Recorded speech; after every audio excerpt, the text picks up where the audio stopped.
morning, children. In the last class, we have studied about the word equation of photosynthesis.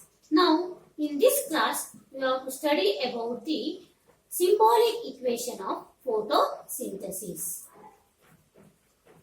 For photosynthesis, carbon dioxide, water is very essential. And carbon dioxide is represented like this CO2. Molecular formula of carbon dioxide is CO2 and water is represented as H2O. That is the molecular formula of water.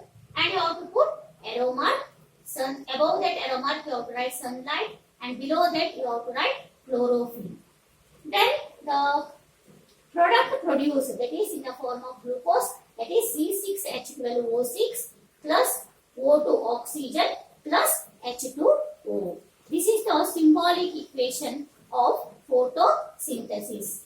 CO2 plus H2O, sunlight, chlorophyll, C6H12O6 plus O2 plus 6H2O.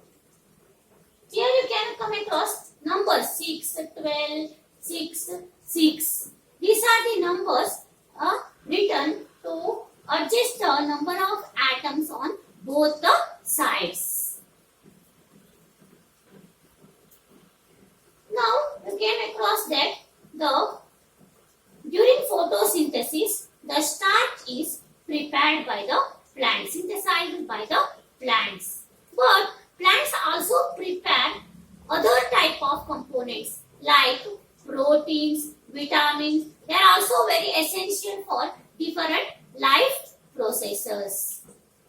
But nitrogen is present in the atmosphere in the gaseous form.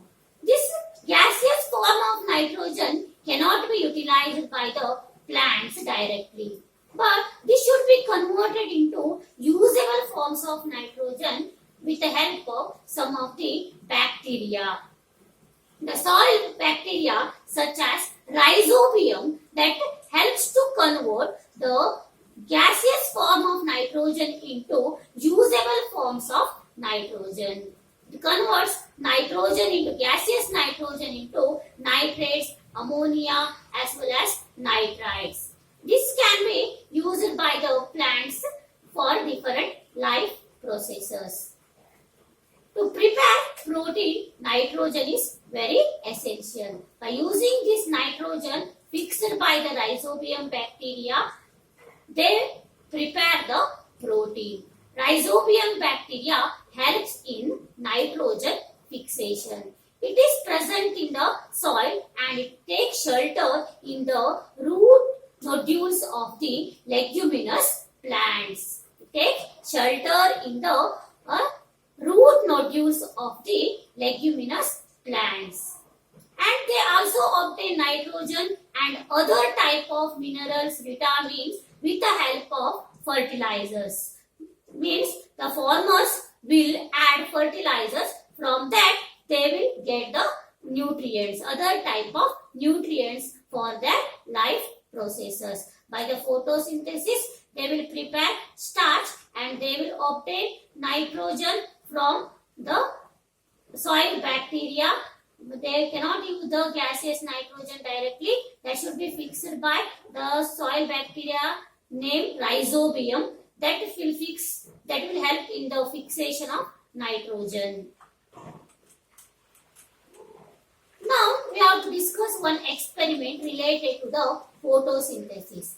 That experiment shows that sunlight is very essential for photosynthesis.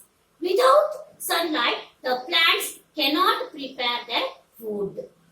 For photosynthesis, sunlight is very essential.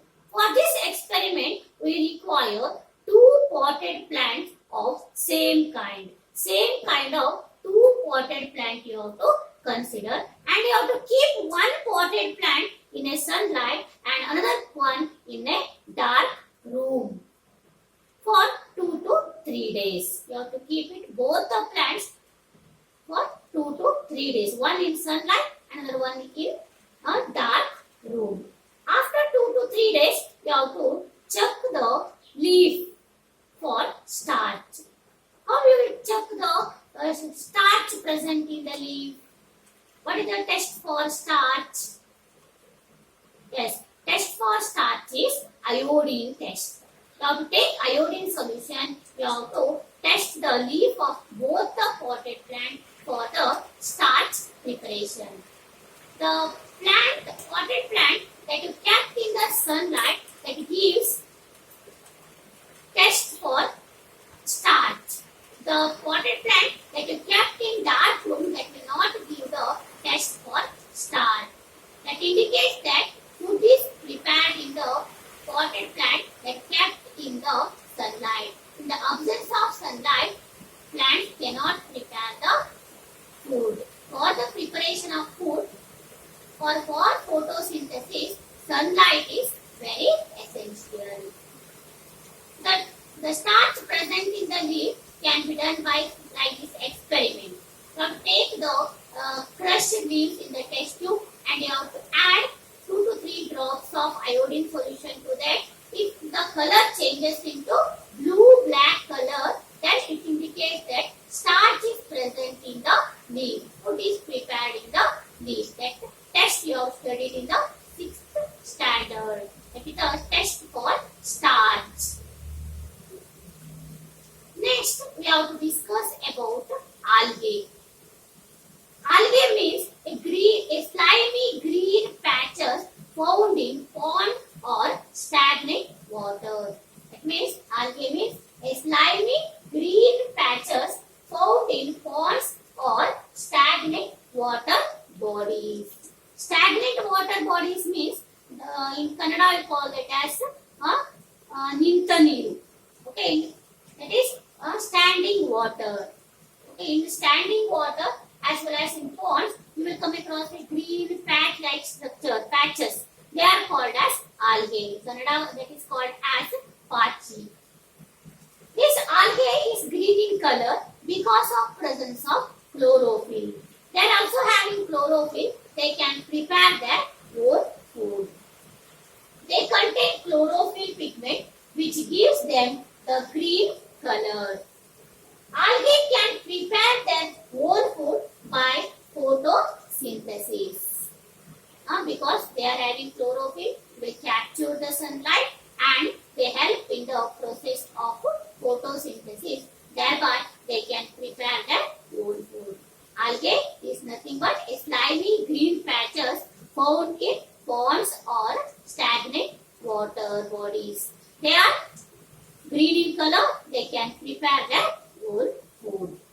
Okay. Till now, we studied about heterotrophic nutrition in detail. Now, next mode of nutrition that is called as heterotrophic nutrition. Okay, the organism which cannot prepare their own food, they obtain food from other organisms are called as heterotrophs. The mode of nutrition is called as heterotrophic nutrition. Now we will discuss about heterotrophic nutrition in detail.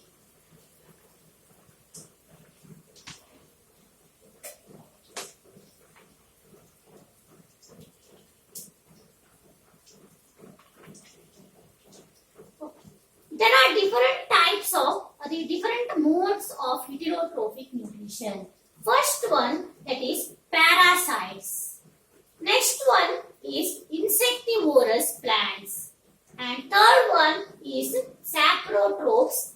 And fourth one is symbiosis. There are different modes of heterotrophic nutrition or different types of heterotrophic nutrition. First one is parasites. Second one is insectivorous plants. Third one is saprotrophs. And fourth one is symbiosis. That we have to discuss in detail. All these 4 types of heterotrophic mode of nutrition. Now first we have to discuss about the parasites. What is the meaning of parasite? These are the plants which obtain food or nutrients from host plant. That means they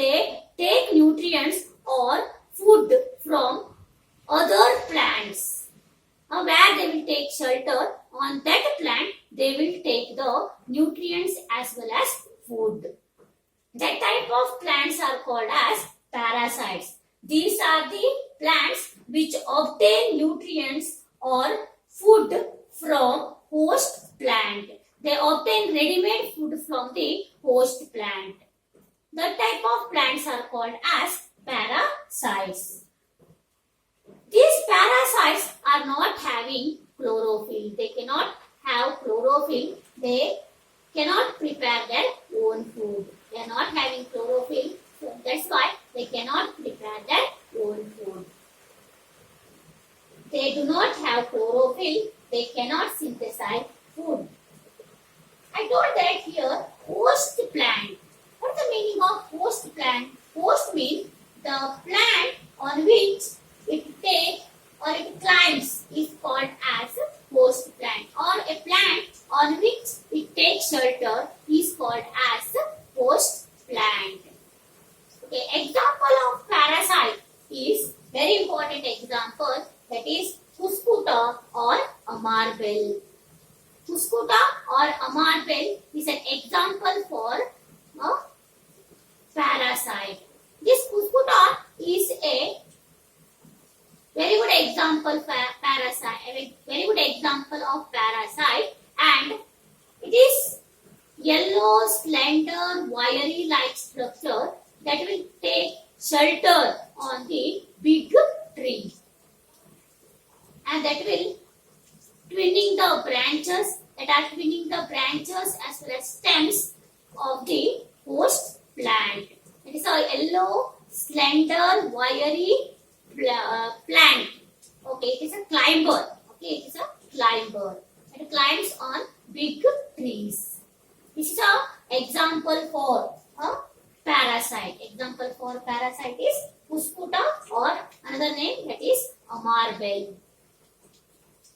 Okay, I think you understood what are parasites. Other mode of nutrition like insectivorous plant, saprotrophs, symbiosis, we will study in the next class. If you have any doubt, you can ask. Thank you.